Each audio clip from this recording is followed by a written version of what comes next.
Welcome to the Empowered Spirit Show. This is your host, Terri Ann Heiman. I'll explore the connection to the human spirit in a way that helps to navigate your life, including crisis.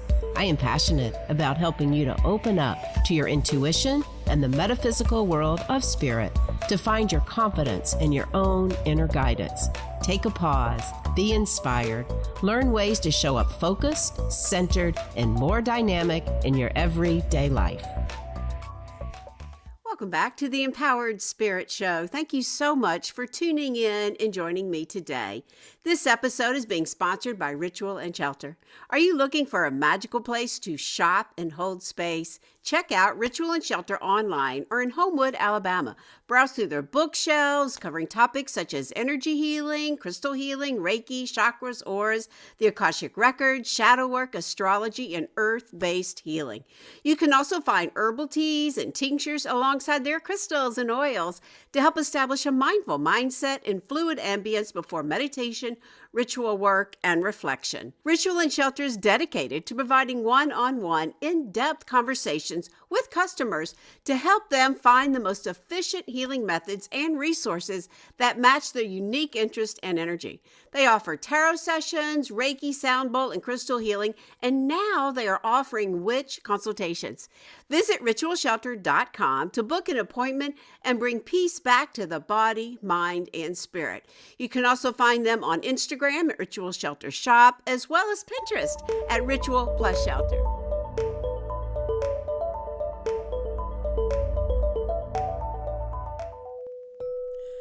So as this podcast goes to air, we have a new moon solar eclipse coming in on Sunday, a cosmic event that is helping us to expand and grow through our soul's journey. It's a new moon amplified, and it may feel like you are walking between worlds, what was and what will be. It is a time to set new intentions and allow yourself the opportunity to shift and change. We are noticing that this cosmic energy, the Earth's resonance, the solar flares, all of this feels as if time is speeding up. So it can be a little overwhelming, especially if you don't have a regular spiritual practice. And as we say in the South, and I've said many times, buckle up, buttercup. Yes, meaning ground your energy to stay centered. It is a time to take a leap in consciousness to understand more about your soul's energy. Nothing stays the same. So everything you're experiencing is serving your evolution in some way.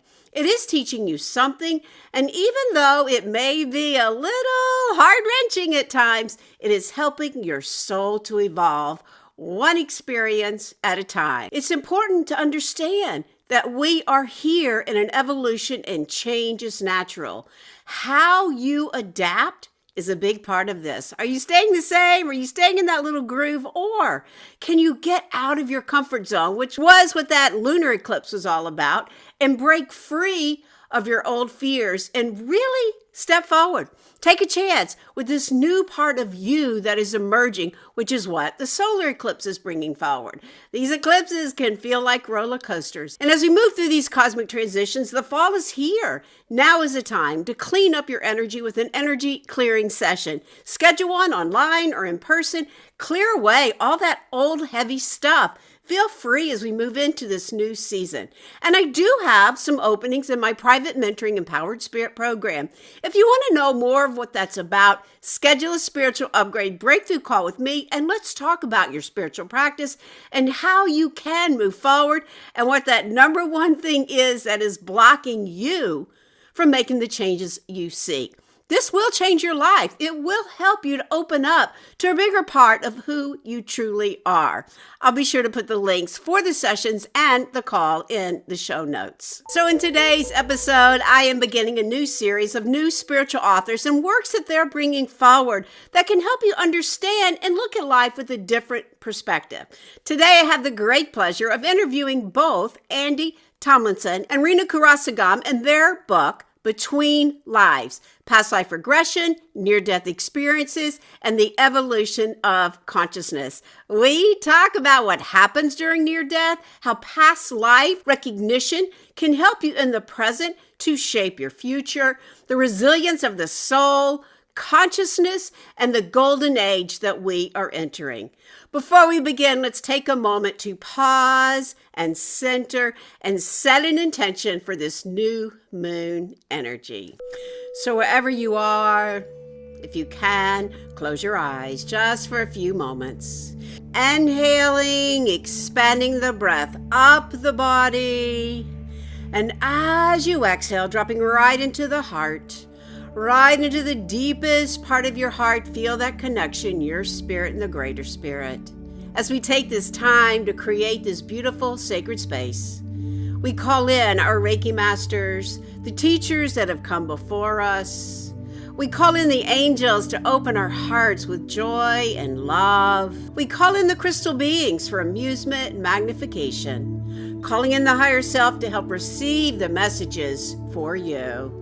As we take this time to notice this great wheel has moved, here we are opening up to this fall season. Notice that new direction, the direction of the west, where the sun sets each and every day, where we recognize the cycles of life. We recognize the leaves fall. We begin to renew the spirit. We harvest, we gather all the gratitude for the work that we have done. Calling in the directions to the west, the north, the east, and the south, above us, below us, right into the very center. Taking a moment, setting intention for this new moon, for this new season, and allow those elevated emotions how you want to feel to radiate out all around you as you set this intention. Releasing it, returning to the heart. Take one more deep inhale and exhale as you begin to ground, heart open. Feel that focus of that third eye illuminating. And as you're ready, bringing your awareness back, blinking the eyes, back open. Coming back.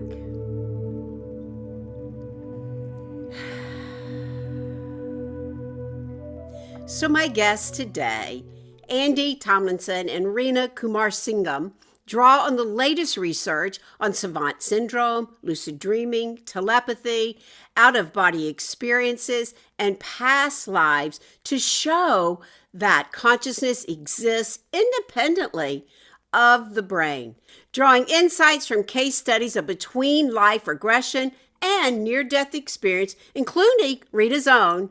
They offer tools to raise one's consciousness, clear past traumas, and transcend limitations. Andy Tomlinson is a psychologist, psychotherapist, past life regression therapist, and member of the IBRT. He is the founder of Past Life Regression Academy, and his other books include Healing the Eternal Soul, Exploring the Eternal Soul, and Transforming the Eternal Soul. Reena Kumarasingham is a psychologist, regression therapist, and between lives spiritual regression therapist. She has been a trainer for the Past Life Regression Academy, specializing in training between lives therapists internationally since 2012. Reena's other books include Shrouded Truth, The Magdalene Lineage, and Divine Consciousness. She has been leading retreats to help people expand their consciousness since 2015. So let us welcome Andy and Reena to the show.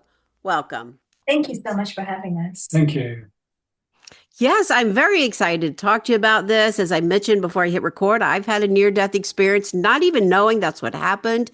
And I am fascinated, and I do love the subject of consciousness for sure. So welcome and congratulations on your book, Past Life Regression, Near-Death Experiences, and the Evolution of Consciousness. Congratulations. Thank you so much. We're so excited. I bet. So I do like to just start off and say, what led you to writing this book? Why this? Why now? I think this whole book came about because I had a near-death experience myself in 2020.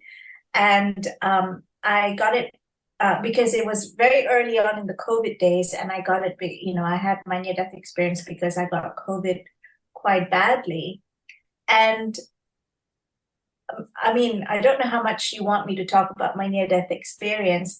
But as a result of my near-death experience, I realized that a lot of what I went through in my near-death experience was very similar to a spiritual therapeutic process that we teach and we facilitate for clients called Between Lives Spiritual Regression. And as a result, I said to Andy, I wonder if this happened, whether I sort of noticed this because I was filtering it through my own unique experience, or whether this was something that happened universally to most people who've had near-death experiences. And so we went out, we tried to find books about it to do some research. We couldn't find anything. And so what we did was, Andy runs the Past Life Regression Academy, and he's been running it for 35 years. And as a result, we have about 500 case studies of people who have gone through the Between Lives Spiritual Regression, which is a process that we teach. And so what we did was we correlated those 500 or so odd cases with about 400 accounts of near-death experiences that we collected from pioneers of people who studied near-death experiences, like Dr. Pim van Lommel from the Netherlands, Dr. Bruce Grayson from the US, Dr. Peter Fenwick from the UK, and a few others. And what we noticed is that a lot of the experiences that these 300 people went through were very, very similar to the experiences that the 500 or so odd Between Life Spiritual Regression clients also expressed during their sessions. And then we thought, if these two experiences are so correlated and so connected, there must be something, because all these accounts were taken over a span of 25, 30 years.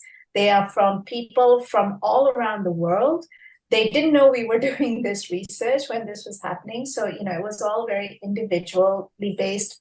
The accounts came through their therapists or these particular pioneers. And then we thought, I think there's something there where the soul or the consciousness does exist outside the physical body. So that basically brought about the first part of the book, which was, which we talked about consciousness and does it exist and does it survive the body? And then Andy and I sat and thought about it and said, well, if we can have such beautiful experiences, near-death experiences, in my case, I felt so much freedom, so much expansion of self, so much peace that I've never felt before. Is there a way for us to feel that while we're in the body, as opposed to, getting to the precipice of death, as it were? And so that's where the second part of the book came about, where we thought about how we could evolve our consciousness whilst being in the body. Yeah, all quite fascinating. All quite fascinating. Now, I also had a near-death experience in 2020, and it was right before COVID shut down. And I didn't really know it was that, but because of, like you were saying, like some of the common denominators, like there was that message, you have more work to do. We're not letting you go. So some of those were there, but I don't know. It was in a car wreck. And I did leave my body and came back. But then the thing that happened to me is because the world shut down, I couldn't live that message. And that kind of splintered my soul, is kind of how I describe it now. And it took me a while. I started searching and I started looking for teachers and what happened, and I couldn't explain it. And I wasn't living my purpose. And I thought I was letting, I guess, my soul down. I don't know. But it is all quite fascinating in how we can awaken to our spiritual path and to those soul messages, for sure. Yeah. I totally agree, because after my near-death experience, as part of my near-death experience, I experienced the falling of the ego, what I call the ego consciousness, which is everything that I thought was really important while living, but actually isn't. So when I came back into my body, I actually did, this happened during the lockdown, and I actually did a lot of soul searching and reflecting, because obviously it's a big turning point in my life. So, I had time to think about it. And I actually changed the trajectory of my life path, where I felt that anything that gave me peace was the path for me, was my soul path. So whether it was the mission I had to do, whether it's people I have to meet, whether it's the interactions I have, anything that gave me a sense of peace and a deep contentment, to me, that was the sign that I was following what was in resonance with my soul. Yeah, I love that. And many times it can be like a spiritual awakening when we wake up to that deeper part of who we are. I agree. Now, not always. And I think in my case, it wasn't, I was kind of already living. I was on the way to teach a Reiki class of all things. And through that whole experience, it was just like kind of like surreal. I ended up still teaching. And it wasn't until after the class, I went back and I saw my car and it was like, whoa, I had no idea. Right. And so it's kind of interesting, all those experiences. And as you talk about in the book, there can be many. Now, let's talk a minute. Let's kind of backtrack for a minute into the book and talk about all the different, the near death. What is that? Out of body. What is that? And what is that distinction between lives? If you could help us with that. We lead up to the whole idea of what is consciousness to get to that point by looking at things like terminal lucidity, for example. And this is when people have very severe brain damage, often in a vegetable state. And just before they pass away, they suddenly become very fluent and are able to have rational conversations with people by the bedside, almost like the last things they need to say, and then they go. And this has been recorded by the medical community for quite a number of years, but it hasn't been given very much prominence because it doesn't quite fit into the medical paradigm of what is consciousness, because the traditional view is the electrical signals in the brain and that's it. Whereas in reality, the consciousness seems to be all around us, not only in the brain. A little bit like the brain is like a TV receiver, and the consciousness is the TV channels that are coming through. And in order for the person to receive their consciousness, they need to have the TV. But, if one TV doesn't work, they can go into another body, into another TV, perhaps in some future life, and still connect with the consciousness. And also things like shared death experience. We've been talking about near-death experience, but there's some really interesting accounts, again, by medical people that have been written in peer-reviewed articles, where people who are at the bedside of someone who is dying experience the same things that they experience, but obviously they come back and the other person who's dying continues on the journey.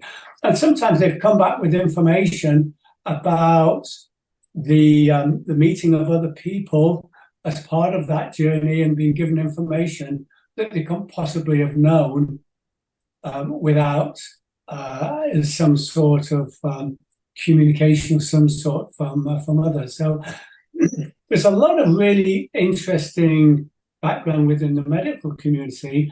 It's just that what we've been doing takes it further into past lives, and then we go beyond past lives and allow people to experience their soul memories between lives. And this was pioneered by a gentleman called Michael Newton, that he calls Life Between Life Regression. Quite a number of other pioneers have worked with this. And there have been tens of thousands of people have had this experience. And it was this similarity that Reena was talking about before, that the early stages of the between life regression is very similar to the near-death experience. I mean, obviously, with a near-death experience, they only go so far in that between life experience, and then they have to come back. Whereas between lives, the soul goes all the way from the past life death all the way to reincarnation in the next life. So we were able to compare the similarity not only in terms of the experience, but particularly the impact. And it's the impact that Reena was starting to talk about before that we found the most fascinating part, because to be able to recreate that experience in our body without necessarily having a near-death experience brings about the most amazing changes of an inner peace, tranquility, developed intuition. And this has been the focal point of the book and what we wrote. Yeah, I so agree. I mean, when we can have, I worked through past life through the Akashic Records. That's how I've been trained. And my work originally started in with Brian Weiss's. And, you know, now that you're talking about this, I remember when he has one of his books where he talks about like being in between and the messages from the masters. That was just so fascinating. And as you're saying that, I'm thinking, yeah, that's an area in between those past lives too that we can explore as well, because we do get the depth. Instead of living such a flat existence, it kind of opens, which is what consciousness does. It's not in the brain, right? It's beyond that. And I think that can help us to understand just our whole purpose here, and like not take everything so hard, right? And get into some of that judgment on our soul. It's like the soul is just this free living, and we go through experiences and we grow lifetime after lifetime. To me, it's so reassuring. Yeah. I mean, I'll give an example of a case study that illustrates just how powerful this sort of experience is. This is a lady in Canada whose husband had died 6 months earlier, and she was feeling very, very low, found it very difficult to engage in life. And she came for a between life regression session. And she went into a past life of being a woman. Her husband had gone off to war, had died, and she just gave up on life and died within about 6 months. In other words, she just couldn't cope by being by herself. And it's always a big loss when you lose a loved one. And sometimes it's really difficult when you're highly reliant on that loved one. But in her case, it was just giving up on life, which is like a form of suicide. And when she went through the death point, she was met by a spirit guide. And this is about as tough a judgment as you ever get from spirit guide. The spirit guide had their arms crossed and said, "This is the third time it's happened, isn't it? Let's have a look at the life and let's see the opportunities you had to do something different." And then the spirit guide helped to go through the point after the past life death. And there was 2 or 3 people that came into her life where she could have changed, and they were put there almost as opportunities for her to work through this issue. But she didn't. And she realized at that point, because the whole point about this sort of work isn't other people judging, such as spirit guides, it's the soul judging themselves. And she said, "I've got to do this, I've got to get this right." And the spirit guide said, "Well, okay, well, let's perhaps go through and start to form a plan of how you can do it." And the spirit guide, the lady, her husband from the past life got together and they planned the current life. And they decided that the easiest way to do that was for her to be a woman again, but to be much more independent. He would die at a younger age, and his purpose of the life was to learn patience. So she would help to teach him patience so that he wouldn't go into business ventures too quickly. So that was his life learning. Her life learning was about being able to cope with life after the death of a loved one. And the spirit guide reviewed it. She had an encounter with evolved spirits of light, and they said, "Well, the only amendment we'd like to make is that it's useful for you to get some sort of spiritual information after the death." And of course, coming for the between life session was the spiritual information that she needed. And love that. After the session, her life was transformed. She understood and realized what it was, and this wasn't a punishment, it wasn't an unlucky accident. It was an opportunity for her to grow and develop spiritually. And the insights, or the spiritual insights, the talking with a spirit guide, helped her move through that. And this is one of the things that when we have this heightened sense of awareness that we've been talking about before, we can start to communicate with our guides, with other evolved spirits of light so much easier. And it means we can engage on a spiritual path with much more motivation and live the sort of life that is possible. It's almost like, in life, we can choose to just go through our life. It's almost like a 3D world, but when we open our minds to consciousness and, with more spiritual messages coming in and sort of having deeper spiritual insights, it's almost like we shift our 3D way of living to a much bigger sort of expanded 4D way of living, because there's a completely different insight and perception that comes through. And that's what, if we are more aware of our consciousness, as it were, then, I think this is what happens. That's the expansion and the evolution of ourselves will become that much sharper. Yeah, I agree. It's very similar in some ways to how I work in the Akashic Records, because I look at the imprints and we go into the past life, and then what we do, client and myself and my client, is like we create those new spiritual contracts and allowing ourselves to see that difference. So there is a very big similarity, and I haven't really thought about it that way, but my whole mind just went, wow, I get it, right? And so I love that. And I think all of these experiences that you talk about in the book, the lucid dreaming, the out of body, like you said at the beginning, Indy, it's like these are all opening us up to expand that consciousness, which I believe right now where we are in humanity is exactly what that's about. Expanding our consciousness, getting a bigger picture, knowing that there's so much more to life than some of that stress and struggle we find ourselves in. Yeah. Yeah, totally. Yeah. And you're right about this particular time in humanity, because, we are going through a big shift right now. And, it's just with this extra bombardment of energies coming through, we are seeing a lot of this heightened agitation out there, with the I call it the extra drama, that, the polarity, the emotional expression, it's almost, explosive emotional expressions that are coming through.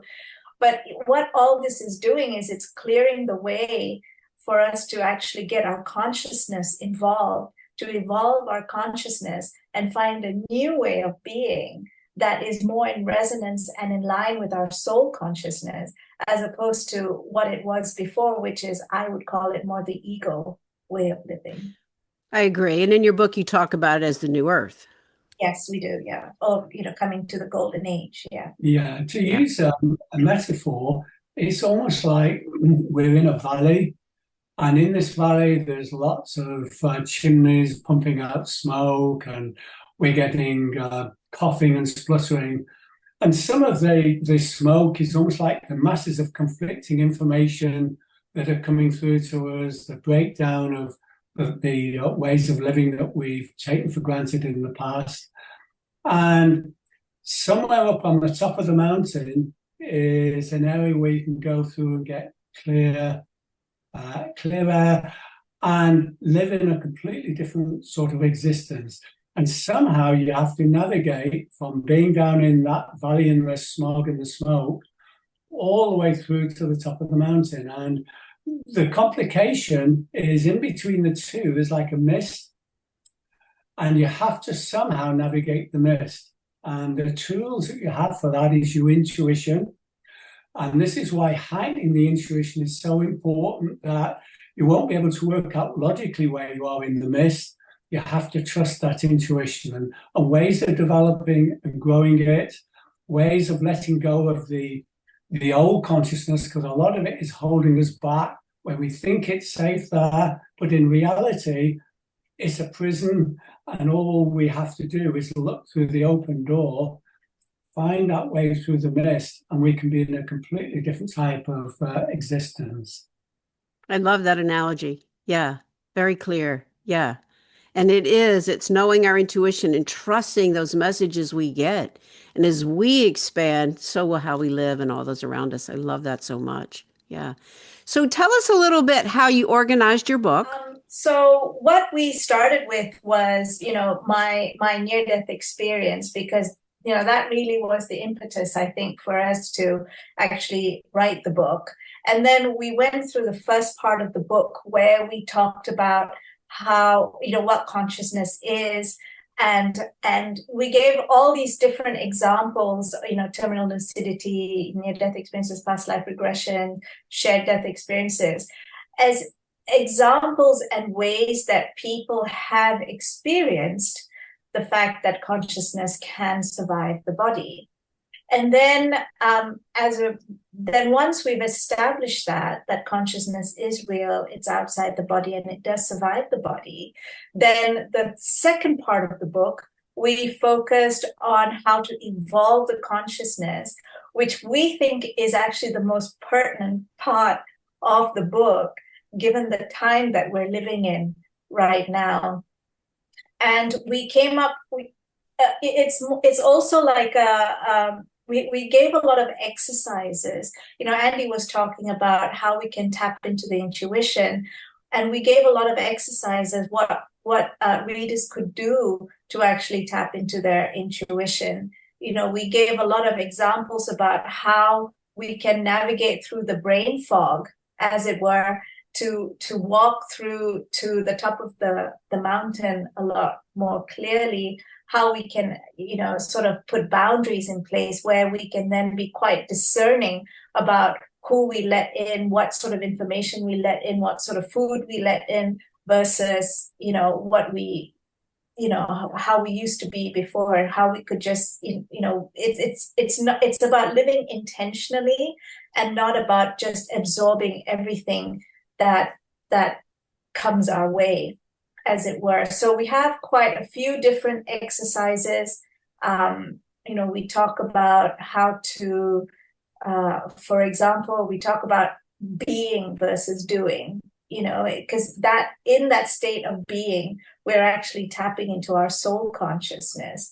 And that is such an important part of us moving up the mountain, because in the old world, as it were, we just do so much that we lose sight of ourselves.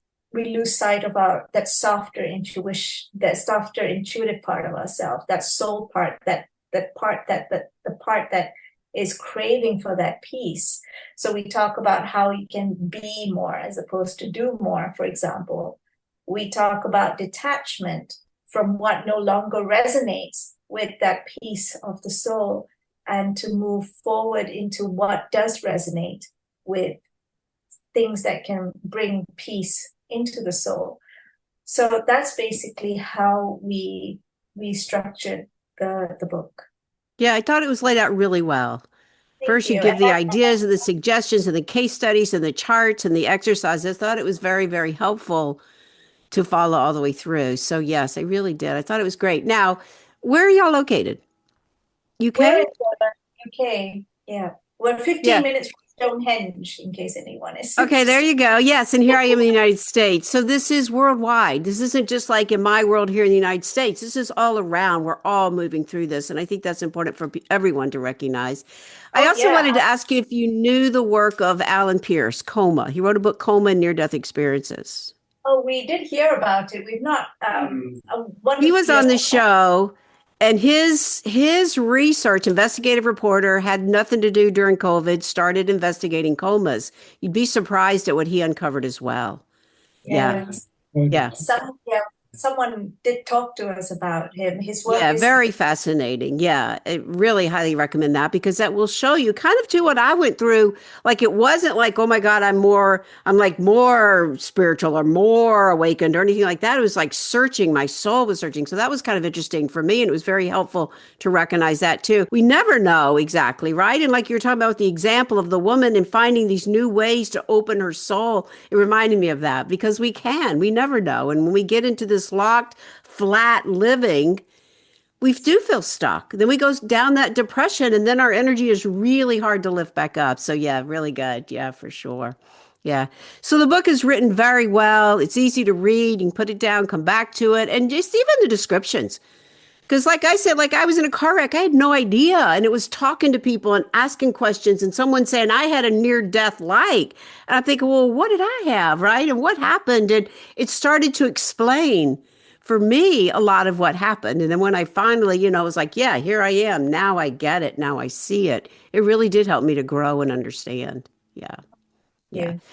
So tell us a little bit more about your work. What's going on? Are you teaching classes at the academy? What's up? The academy is something that I started in 2002 to train people to do past life regression and regression therapy.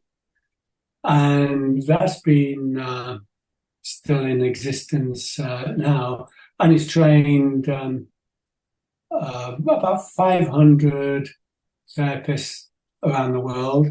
A lot of our efforts at the moment has moved from the training of past life therapists into helping people move to the new consciousness. I mean, a lot of people who come to the academy to learn the skills of being a regression therapist do a lot of their own personal clearance, and it helps them a little bit on that journey.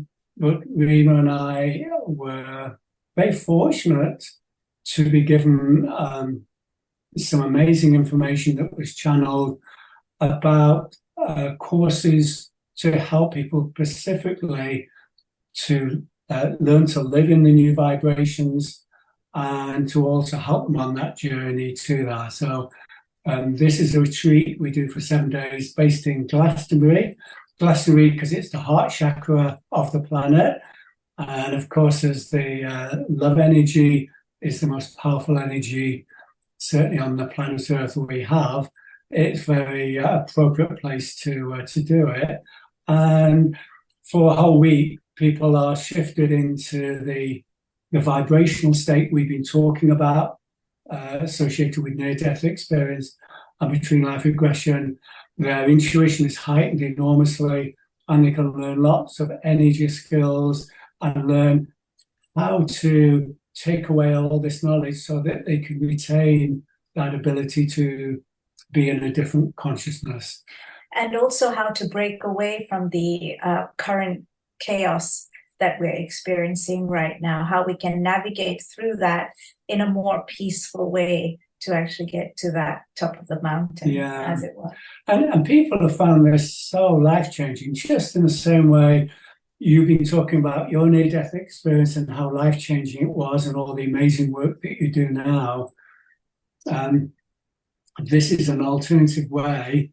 Obviously, the exercises in the book are for people that want to do that themselves, but some people like to come to retreats and are able to take that even further.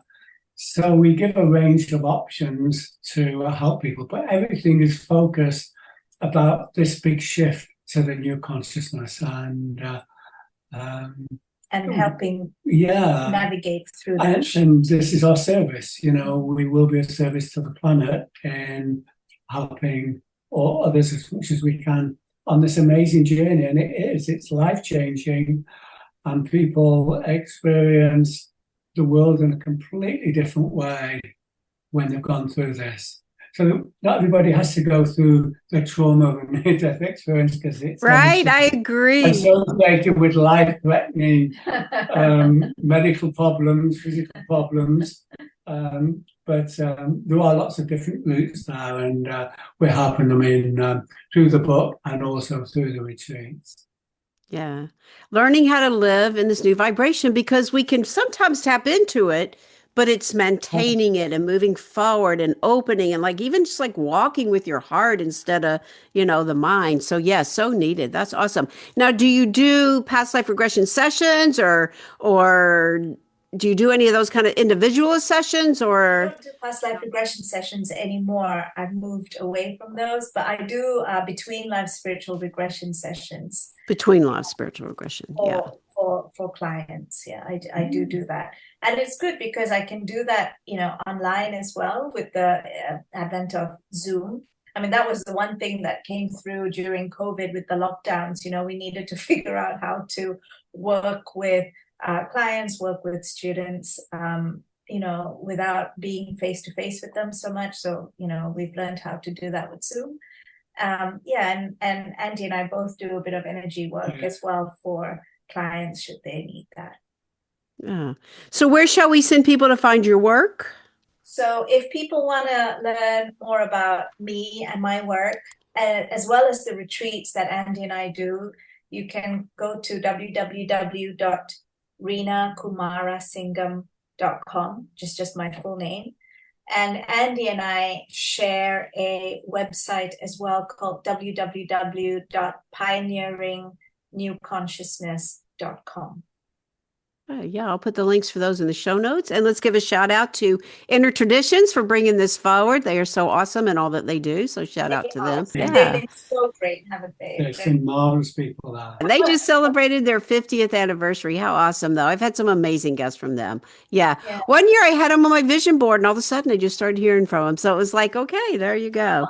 Yeah. Cool. So as we go to close, I do like to come back and just kind of give our listeners an uplifting thought. The question I like to ask is, how do you feel that working between lives with past life regression, near-death experience, and the evolution of consciousness can help to empower the spirit right now? In the work that we have done with working with spirit and consciousness, it's incredible how resilient people are. It's incredible how souls are, no matter what they go through. And we've seen a lot during past life regression sessions, the amount of trauma that people go through. But, their souls continue on. The souls grow, the souls strengthen, and the souls become better. So I think in that sense, if we sort of take away from the physical aspects of what we go through and sort of feed that into the conscious aspects of what people go through, the consciousness aspects, we are so resilient, we are so strong, and we're so bright. And I think that is something that's worth remembering, no matter how tough the times are. The thing I'd like to add is that everybody who's here in incarnation, their souls have chosen to be here. Their souls have chosen to have the opportunity to shift to the new consciousness. And it's down to the person or to decide whether they want to listen to their soul and move to the new consciousness, or whether they want to stay in their ego personality. And it's not that it's right or it's wrong, but it's a soul choice. And this is probably the greatest opportunity for the most amazing soul growth if people choose to go down that path. Yeah, I so agree. Our souls are resilient, and we have chosen to be here right now. We're the light workers, so we can evolve and help consciousness to spread and open up and just, so much more. Yeah.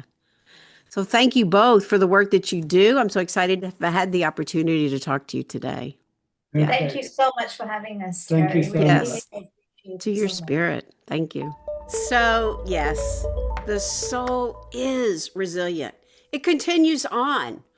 And when we can become aware of the past, how it is affecting us in the present, it can help us to shift and grow with our soul for the future. The soul does continue on long after we drop the physical body. It is quite fascinating, and why I work in the Akashic realm, helping to bridge the timelines of past, present, and future. We can tune into our soul's journey and learn so much and grow with the energy of our soul. Be sure to check out Andy and Reena's work. It is so fascinating, all the case studies they show in the book. And if you want to know how you can get started on your own spiritual journey, schedule a spiritual upgrade breakthrough call, and let's see what that number one thing is that is holding you back from accessing your full potential. All the links will be in the show notes. And hint, hint, my Akashic Healing Method for Breaking Cycles online class will be coming up this winter. Thank you so much for listening. I am your host, Terri Ann Heiman, to your spirit. Namaste.